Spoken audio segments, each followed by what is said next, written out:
புதிய தலைமுறையின் விரைவு செய்திகளில் செய்திகளை சுருக்கமாகவும் விரைவாகவும் பார்க்கலாம்.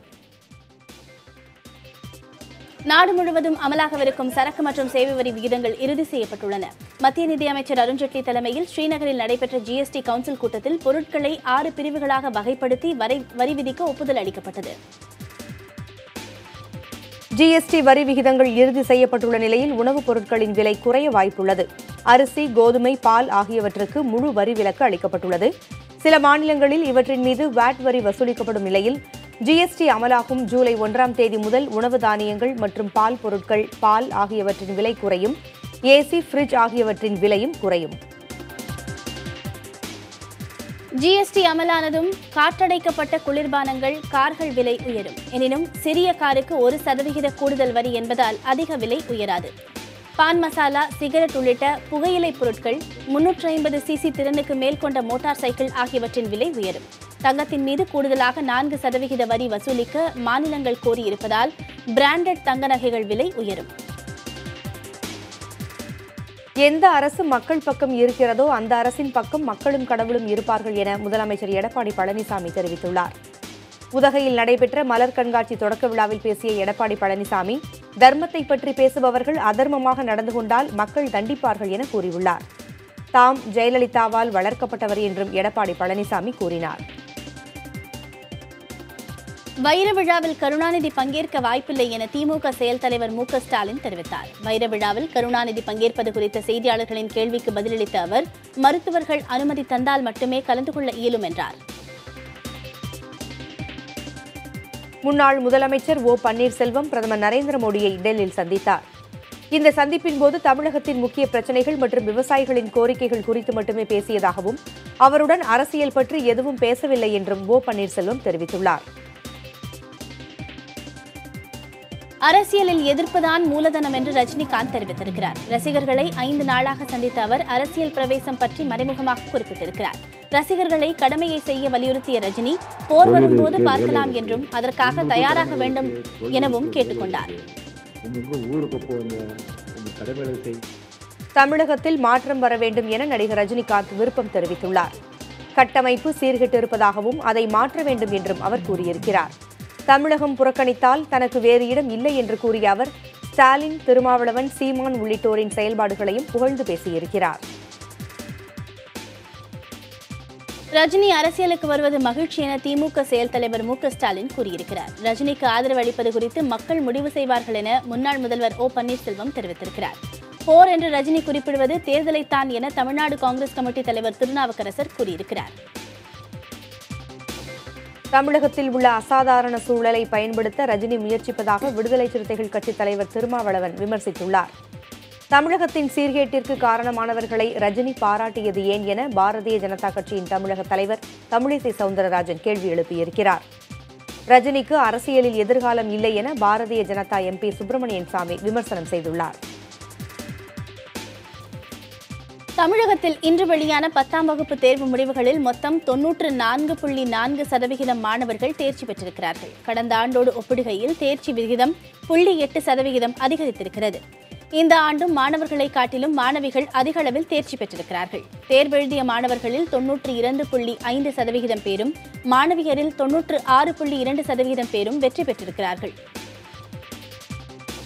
நீதிமன்ற அவமதிப்பு குற்றத்திற்காக 6 மாத சிறை தண்டனை விதித்து பிறப்பிக்கப்பட்ட உத்தரவை திரும்பப் பெறக் கோரி நீதிபதி கர்ணன் சார்பில் தாக்கல் செய்யப்பட்ட மனுவை உச்சநீதிமன்றம் நிராகரித்துவிட்டது.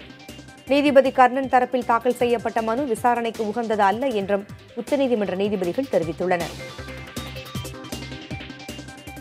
சட்டவிரோத பண பரிவர்த்தனை தடுப்புச் சட்டத்தின் கீழ் மத்திய முன்னாள் நிதியமைச்சர் ப. சிதம்பரம் மகன் கார்த்தி சிதம்பரம் மீது அமலாக்கத்துறை வழக்கு பதிந்துள்ளது. விரைவில் அவருக்கு சம்மன் அனுப்பப்படும் என்று தகவல்கள் தெரிவிக்கின்றன. சிபிஐ சோதனை செவ்வாய்க்கிழமை நடந்த நிலையில் தற்போது கார்த்தி சிதம்பரம் லண்டனில் இருக்கிறார். வாசன் ஹெல்த் கேர் நிறுவன வழக்கில் அமலாக்கத்துறைக்கு கார்த்தி சிதம்பரம் தரப்பில் கடிதம் அனுப்பப்பட்டுள்ளது.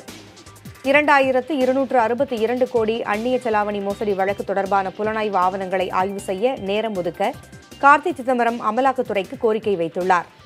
கார்த்தி சிதம்பரத்திற்கு தொடர்புடைய அட்வான்டேஜ் ஸ்ட்ராட்டஜி கன்சல்டிங் நிறுவனத்திற்கு ஏப்ரல் 17 அமலாக்கத்துறை நோட்டீஸ் அனுப்பியது. நாமக்கல் அரசு ஒப்பந்ததாரர் சுப்பிரமணியன் தற்கொலை தொடர்பாக அவரது குடும்பத்தாரிடம் சிபிசிஐடி காவல்துறையினர் 5 மணி நேரமாக இன்று விசாரணை மேற்கொண்டனர்.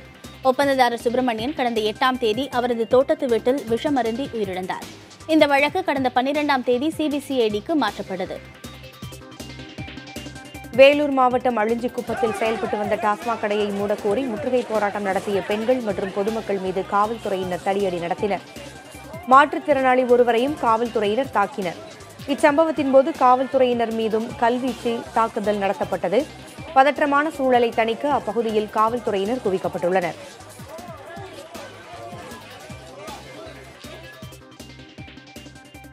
விருதுநகர் மாவட்டம் கோத்தநேரி அருகே டாஸ்மாக் கடையை அகற்றக்கோரி போராட்டம் நடத்திய பெண்களுக்கும் மதுப்பிரியர்களுக்கும் இடையே வாக்குவாதம் ஏற்பட்டது.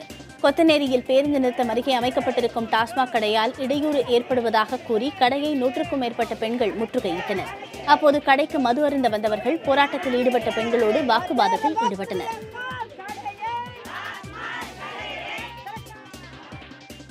மதுக்கடைக்கு எதிராக போராடி வரும் காஞ்சிபுரம் மாவட்டம் படூரைச் சேர்ந்த சிறுவன் ஆகாஷின் தந்தை மீது முதல் தகவல் அறிக்கை பதிவு செய்யப்பட்டுள்ளது.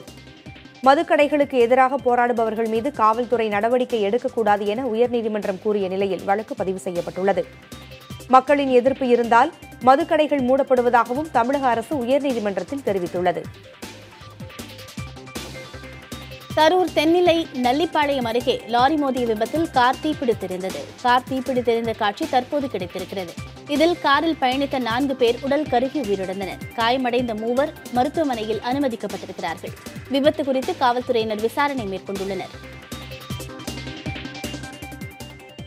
முகநூலில் அறிமுகமாக பெண்ணிடம் அவரது ஆபாச படங்கள் தங்களிடம் இருப்பதாக மிரட்டி 8 லட்சம் ரூபாய் பணம் பறித்ததாக 4 பேரை சென்னை குமரநகர் காவல்துறையினர் கைது செய்துள்ளனர். முகநூலில் பழகிய பெண் ஒருவர் தனது புகைப்படங்களை பதிவிட்டுள்ளார். அதை ஆபாச படத்துடன் இணைத்து விழுப்புரம் மற்றும் கடலூரைச் சேர்ந்த அமலேஷ், கோகுல், ருத்ரா, மைக்கேல் ஆகிய 4 பேர் பணம் பறித்துள்ளனர். சாமானிய மக்களுக்காக நீதிமன்றங்கள் எப்போதும் தயாராகவே இருப்பதாக உச்சநீதிமன்றம் தெரிவித்திருக்கிறது. தங்கள் மனு விசாரணை பட்டியலுக்கு வராததால் மேலும் ஒரு மனுவை தாக்கல் செய்த ஒருவருக்கு அளித்த விளக்கத்தில் உச்சநீதிமன்ற நீதிபதிகள் இதனை தெரிவித்தனர். மனுவை விசாரிக்க வேண்டிய நீதிபதி விடுப்பெடுத்திருக்கலாம் என்பதால் பட்டியலில் மனு வராமல் போவதாலேயே சாமானியர்களுக்காக நீதிமன்றம் இல்லை என்று முடிவு செய்யக்கூடாது என்றும் நீதிபதிகள் தெரிவித்தனர். சமூக நலத்திட்டங்களில் பயன்களை பெறுவதற்கு ஆதார் எண்ணை இணைப்பதற்கான காலக்கெடு நீட்டிக்கப்படாது என உச்சநீதிமன்றத்தில் மத்திய அரசு தெரிவித்துள்ளது. ஏற்கனவே அறிவிக்கப்பட்ட ஜூன் 30ஆம் தேதி என்ற கெடுவில் மாற்றமில்லை என்று தலைமை வழக்கறிஞர் முகுல் ரோத்தகி தெரிவித்தார். சமூக நலத்திட்டங்களின் சலுகைகள் வேறு யார் கைக்கும் செல்லாமல் பயனாளியை அடையச் செய்வதே ஆதார் இணைப்பின் நோக்கம் என்றும் அவர் கூறினார். அண்மைச் செய்திகளுக்காக தொடர்ந்து பாருங்கள் புதிய தலைமுறை.